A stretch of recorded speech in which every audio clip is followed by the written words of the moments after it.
आप देख रहे हैं मंडला शहर के बीचों बीच 5 एकड़ में फैला हुआ घना हरियाली से भरा हुआ एक उद्यान है।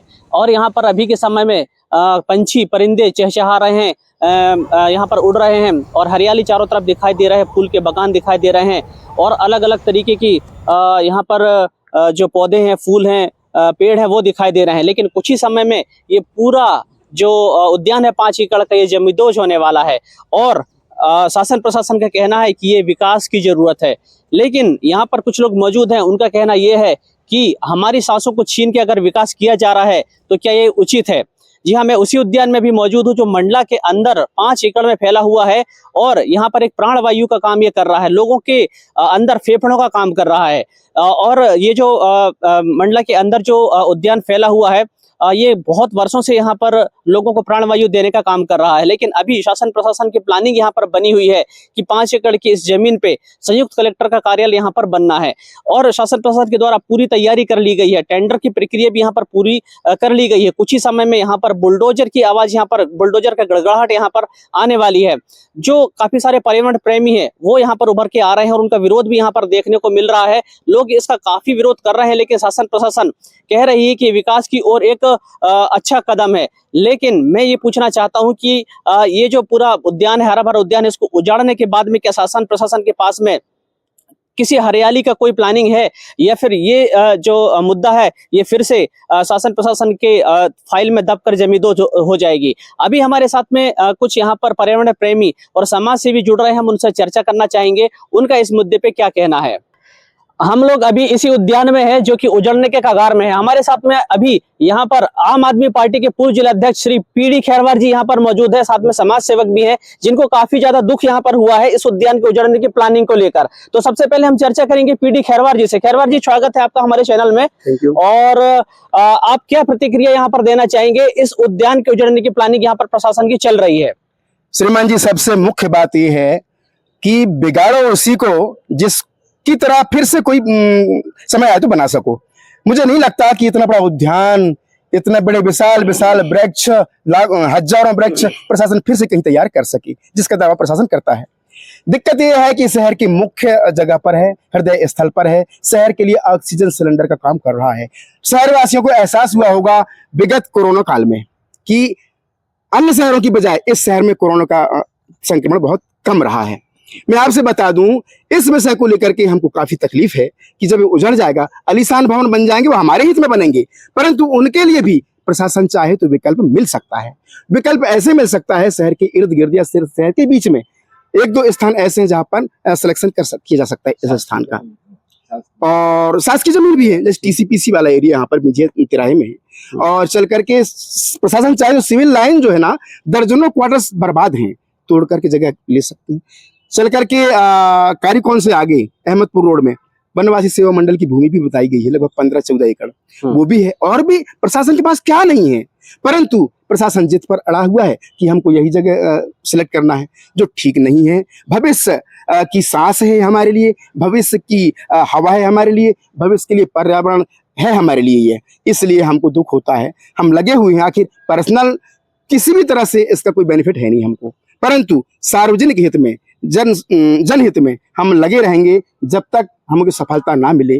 तकलीफ इस बात की साहब, मैं 2 साल पहले हमारा ग्रुप जो है आम आदमी पार्टी, वो 2 साल पहले माननीय कलेक्टर महोदय के संज्ञान में लाए भी हैं, ज्ञापन के रूप में मुख्यमंत्री जी को भेजे, विभागीय मंत्री जी को भेजे हैं, परंतु आज तक उस पर एक चिट्ठी भी नहीं है हमारे पास, कोई प्रतिक्रिया भी नहीं आई। और पता चला कि अब तो भूमि पूजन के लिए उतारू हो गए। 2 दिन पहले माननीय मंडला जिले के प्रभारी मंत्री जायसवाल साहब, उनका प्रोटोकॉल आ गया कि यहाँ पर भूमि पूजन होना है। उस दिन तो हमको 3 दिन, उस दिन से अभी तक 3 दिन गुजर रहे हैं, हमको पेट भर भोजन भी ऐसा लगता है कि यार हम खाए हैं तो ठीक नहीं खाए हैं। चिंता इतनी ज्यादा हो गई है कि अगर ये उजड़ जाएगा तो ऐसा ना हो कि हमारी उम्र भी कुछ कम हो जाए।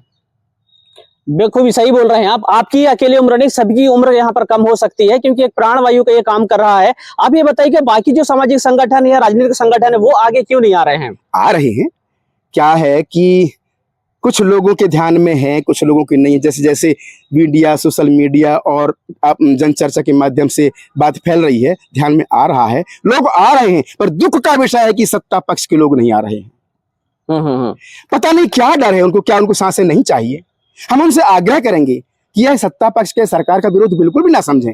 हम सरकार के विरोध कभी नहीं करेंगे इस मामले में, पर इसको उजाड़ने से बचा लिया जाए और विकल्प के रूप में दूसरी जगह सेलेक्ट कर लिया जाए। इसके लिए तो आप विकल्प दे ही सकते हैं, बल्कि मुझे लगता है सत्ता पक्ष के लोगों की ज्यादा मानेगी सरकार। मैं आग्रह करूंगा कि ऐसे संगठन, ऐसे समाज सेवी जो निश्चित रूप से चिंता जाहिर कर रहे होंगे, अंदर से तो मन कचोट रहा होगा, पर सामने खुलकर आने की हिम्मत कैसे नहीं जुटा पा रहे, मैं भी इसमें असमंजस में हूँ।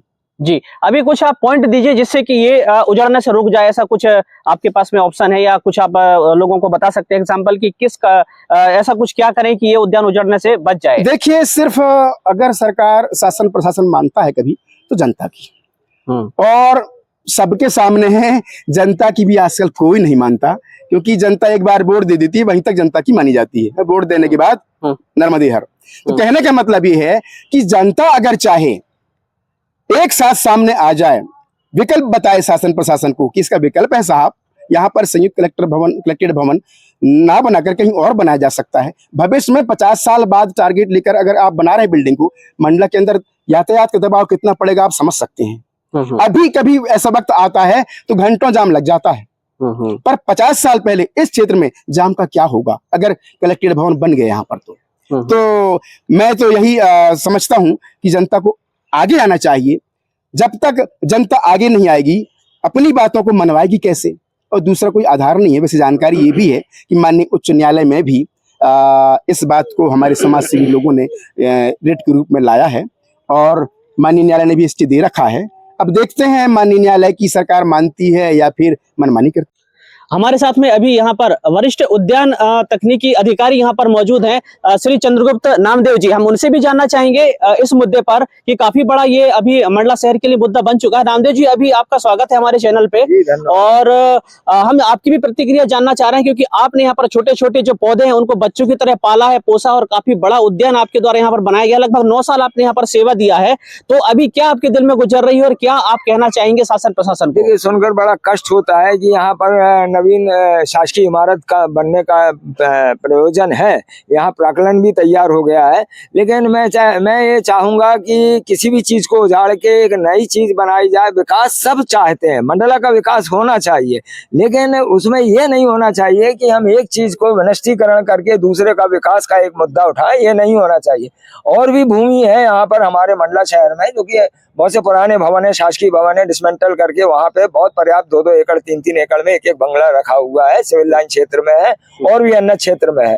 और हमारे जो नगर पालिका क्षेत्र है, नगर पालिका क्षेत्र के बाहर भी ये स्थिति बनी हुई है। होता क्या है कि ये इस जगह को ही केंद्रित करके कि यहाँ पर ही बनाया जाए, मेरी ख्याल से, मेरे तो छोड़िए आपकी आम जनता भी ये स्वीकार नहीं करेगी कि इतना अच्छे जो पर्यावरण संतुलन को बनाए हुए है। देखिए, अभी आप देख रहे हैं कि आप क्या ये बताइए मुझे कि भवन निर्माण यदि होता है तो क्या ये बिना पेड़ पौधे काटे बनेंगे क्या भवन? नहीं बन सकता। नहीं।